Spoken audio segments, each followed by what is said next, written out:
Hi, this is MIcornus Phokane, the leader and the founder of Church Governance Solutions. Today, we just want to deal with the must-have documents if you just open the church, or rather, you might actually belong in the church, and some of you are not even aware of the documents that you need to have. And as Church Governance Solutions, we are there to restore godly order in the house of the orderly God, and therefore we want to guide you and to help you in knowing what documents do you need, because your question might be, what documents do I need for a church if I'm running a church? And I hope this will help you as well. The first thing that I want to bring about to you that you need to have is what we call membership forms. And membership forms, we want to mention them first because if you are to build a solid membership, you are to build the people that commit themselves into the church in order to participate. A church is called a church because of the gathering of committed people that are committed to a certain vision. Can I say that again? That is people that are aware of a certain vision given by God to a man or to a woman of God who God has given a vision. And these particular people decide we want to be part of this ministry in order to support this man or this woman in this vision and be part of what God is doing. So we want to serve God by submitting under this vision and being part of this vision, and therefore want to be that. Now, that's the reason why we start with membership forms. Because if you are then to get solid people that are committing, they must be members. They must affiliate. There's a level of affiliation. Because when you commit, you can commit with your heart, you can say it with your mouth, but sometimes when things get tough, it's easy for people to say, who told you that I'm part of what you're doing? People are actually turning around and say, who told you that I'm a member? But when you are having membership forms, what you do, you actually get people to commit themselves. They put pen to paper to say, I'm a member. I'm affiliating to this vision, and I want to be part of this vision, and I want to be part of any goings, ins, and outs of this particular vision. So therefore, I affiliate and be part of it. So membership forms then becomes very important. And we advise churches and ministries that when you've got membership forms and people have completed, capture them properly. Have a proper database of your own people, of course, with their names and surnames. It is very important to have a profile of those people. Are they married, not married? Are they having kids in the same church or not? Where are they staying? Very, very important. What are they going through as well? Maybe in the sense of, do they need help from the church or also or not? So if it's very important if you know a little bit of information about the people. Now, the other thing about membership forms is that it actually holds people accountable, because people then becomes members and they commit themselves and they open up to say, you can challenge me if I'm not obeying, if I'm not living the standard according to, because I'm part of the group. I'm now not living on my own. I'm living actually in synergy with others. I'm part of a group, and the group, then I'm accountable to the group. They can actually question my life. They can actually question how I do things. If I don't do things the right way, I'm contrary to what they believe in, they are having the right to question me. Why? Because I've completed membership forms. So it's very important then, Pastor, for you to have membership forms and for people to affiliate through the membership forms, because that's a form of commitment to say we are accountable in this ministry, or we pledge our support and participation in this ministry. And that becomes very, very key. And that is why as Church Governance Solutions, we start with membership forms. Very key. The second document that's very important is what we call visitors forms. And visitors forms are very key because also there are people that come in and out. People are coming and visiting. People that are coming to visit maybe their own family members, or they come with their own family members. Now, the point here is that when they are visitors and you are able to capture them and make a way of welcoming them, you are able actually to assist people, because on the membership on the visitors form, they can put their names and names, for instance, and information that is very key. If they need the prayers as well, they can actually write down those prayers. Then you can actually include them in your prayers as you pray during the week for those people. And that becomes actually a way that you serve God through servicing your visitors as well. But it's very important that you do have forms whereby the visitors can actually write their contact details as well, whereby you can actually follow them up. Because this is the other way of evangelism. This is the other way to win people into the kingdom of God, by making them aware that you care. Because people may not remember your name, but they will remember the way you treated them.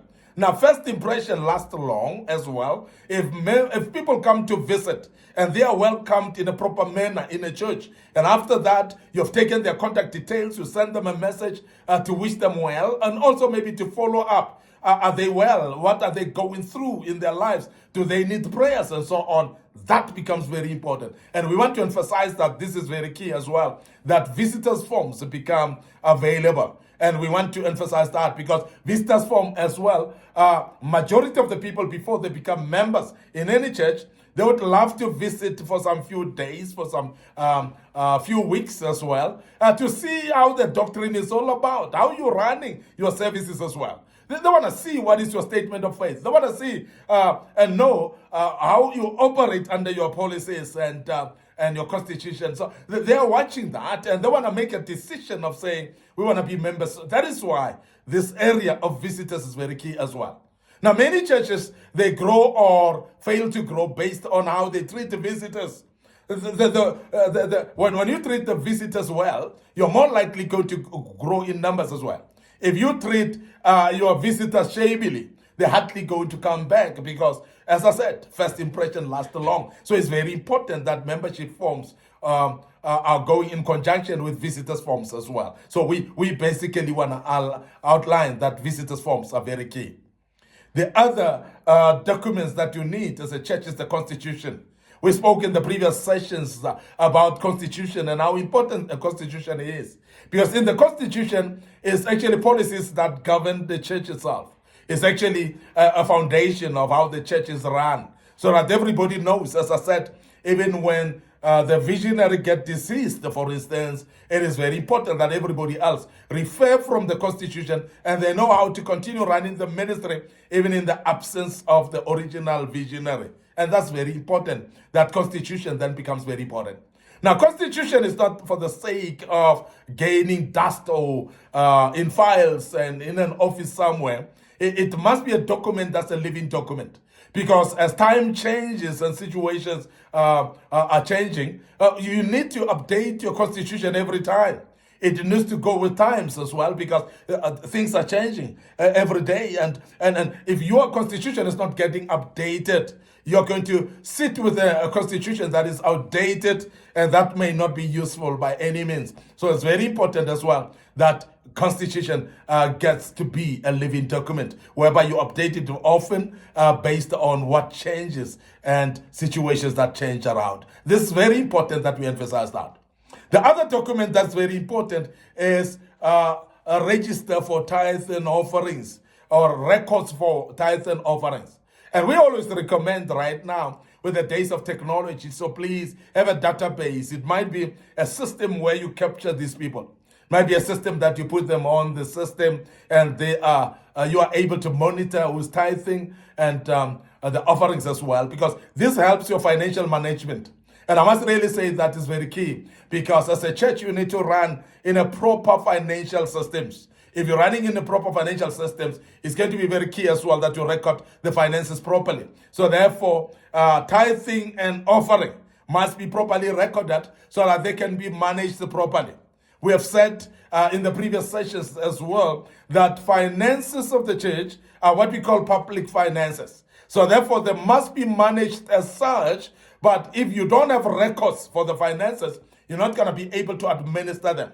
So the administration for finances depends on the original capturing of those finances. So therefore, we need the records for offerings and donations and tithes and so on. And that records must be clear and they must be there as well as documents.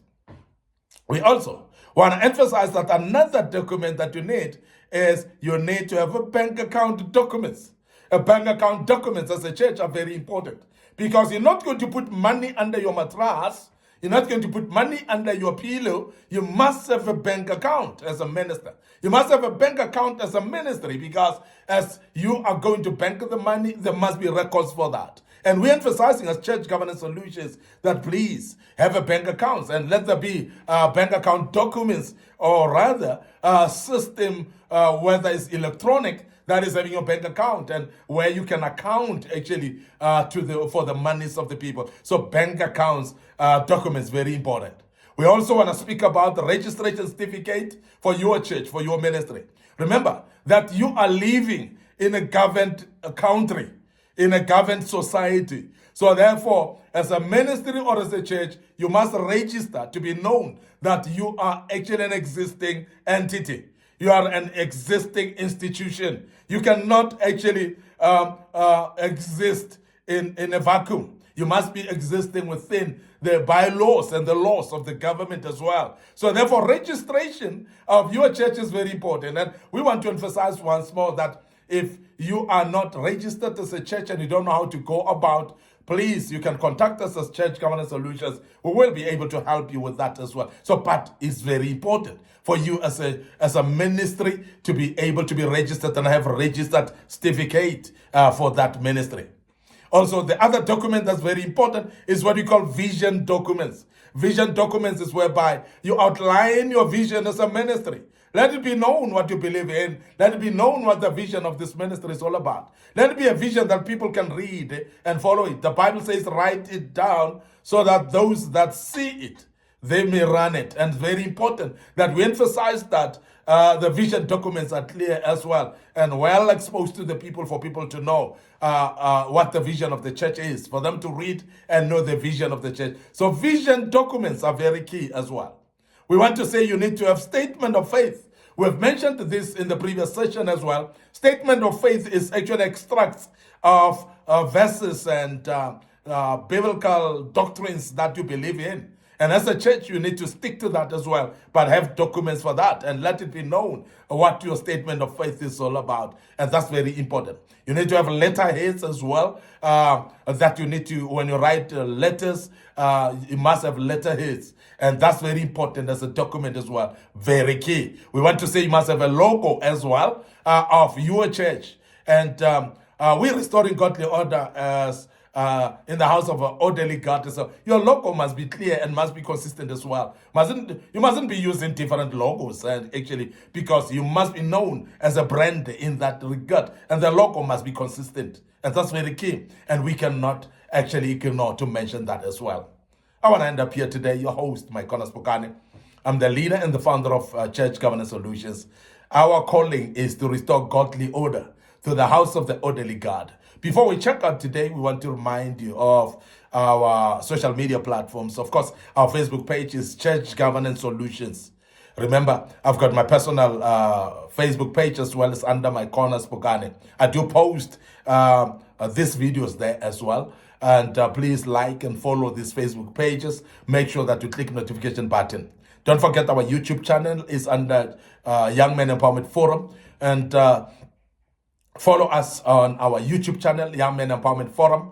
And please subscribe, click notification button as well. And we believe that you will be able to follow us there with a lot of information that we've posted already in the past. Our TikTok account as well is under MIcornus Phokane. And I want to urge you to follow us on a TikTok account as well. Very busy, very active as well. A lot of following there, and I believe that you'll follow us as well. Please share these platforms with your loved ones. Share them with your colleagues at work. Share them with your friends and those people that may be interested in listening to this information. May the good Lord bless you until we meet again with another topic tomorrow. God bless you and cheers for now.